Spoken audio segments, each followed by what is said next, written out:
Hollywood just got messy.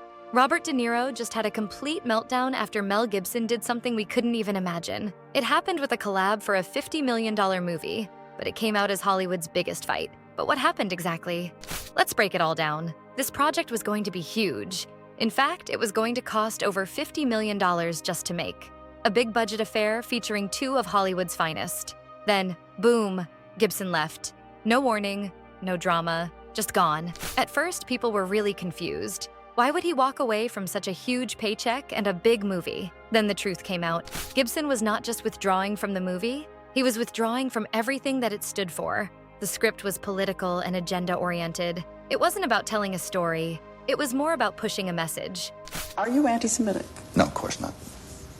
And here's the other thing. For me, it goes against the tenets of my faith. To be racist in any form, to be anti-Semitic, is a sin. It's been condemned by one papal council after another. There's encyclicals on it. Which is, to be anti-Semitic is to be unchristian. And I'm not. And Gibson was not having it, so he walked. And when De Niro found out, he lost it. For many years now, De Niro has been very vocal about his political views. He doesn't just share his opinions anymore, he shouts them. He calls out names, attacks critics, and views Hollywood like his personal podium. They take it for granted. It's about right and wrong, period. The guy's a monster. He is beyond wrong. It's almost like he wants to do the most horrible things that he can think of in order to get a rise out of us. I don't know what it is, but he's been doing it, and it's scary. So when Gibson bailed on the movie, it wasn't just an added hurdle, but an outright slap on the face. And De Niro? Maybe he did not know how to deal with it as usual.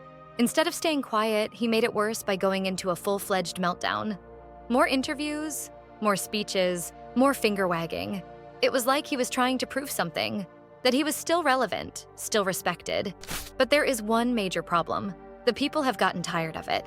De Niro is not the actor who intrigued everyone anymore. The persona is not the same as the one from Goodfellas, Casino, or The Godfather.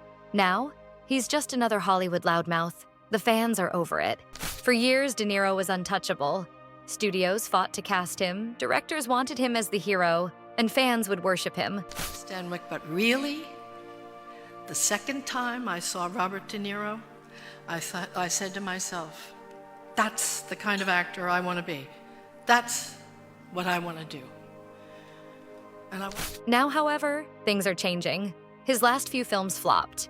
His major comeback, Alto Nights, who gives a shit? And even Warner Brothers, his biggest supporter, is now boxing up and heading out. Why is that? Because De Niro actually pushes people away. He's not just acting in movies, he's using them as a platform. Instead of entertaining people, he's lecturing them. And truth be told, it is not working. I owe this city a lot.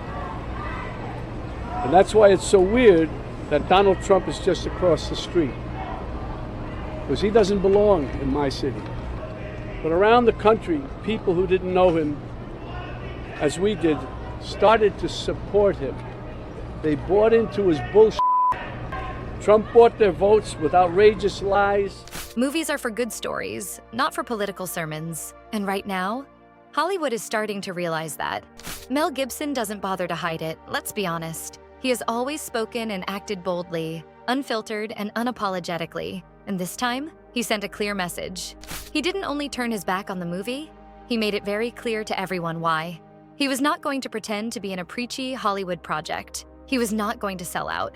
To that movie, like people didn't like that you were making it. It seemed like. Yeah, there was a lot of opposition to it, and I don't know. I think if you ever hit on that subject matter, you're gonna get people going, because of course it's big subject matter, and it's like And my contention is, when I was making it, it was like, you're making this film, and the idea was that we're all responsible for this, that his sacrifice was for all mankind, and that for all our ills and all the things in our fallen nature. And fans? They loved it. For years, Hollywood has made a point of programming political agendas into its films. And now, People are tired of it. That was Gibson's move. And suddenly, Hollywood had to listen. This whole situation exactly demonstrates why they are on two opposite paths. Gibson has had his share of controversies. Last Friday night, the Justice Department abruptly fired the U.S. pardon attorney. That's the official who is tasked with helping presidents with their pardon power. And tonight, Liz Oyer says she lost her job because she refused to recommend that Mel Gibson be allowed to buy a gun again. The actor and a backer of the president's lost that gun right after he pled no contest to a domestic violence charge back in 2011. Before Oyer was fired, she had been named to a working group within the Justice Department. But what did he do? He worked on his projects, produced great movies, focused on his talent, and guess what? It worked. And now, he is part of Hollywood again. He has respect again. On the contrary, De Niro is doing the opposite. He has been ranting too much. He has been creating distance from fans. He has been creating movies no one is interested in. And guess the outcome? A thriving Gibson and a struggling De Niro. And Hollywood just sits there. So now that Gibson has walked away, what's next? De Niro will continue ranting. His movies will keep flopping. And Hollywood? They will start looking for the next big star. Fans don't get excited about his movies. They're bored with his speeches. And so, Hollywood will dump him. Are you on everything?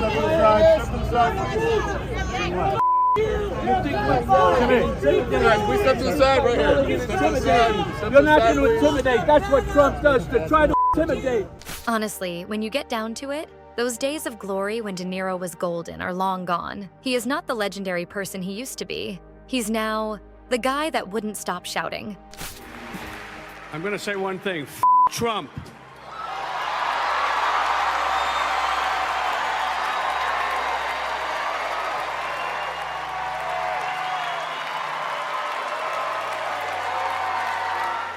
Meanwhile, Gibson's been making films that people actually want to see. He's been telling stories, not engaging in politics, and now his audience is coming back. And De Niro? He has fans drifting away. He got stuck in the past and is fighting an irrelevant war. The bottom line is this. Mel Gibson left a $50 million movie because he could not make a film so politically oriented. Robert De Niro, on the other hand, seems to have lost it by doubling down on his rants and speeches. Fans sided with Gibson. They are tired of being lectured by Hollywood. Hollywood is also listening because it seems the times of politics-first movies are coming to an end. And De Niro, standing at a crossroads. Preach and lose it all or shut it up and return to acting. But let's keep it real. At this point, it may be too late. So what do you think? Was Gibson's move correct? Is De Niro finished? As events unfold, we will give you the highlights, for we do not watch drama on my channel. We live for it.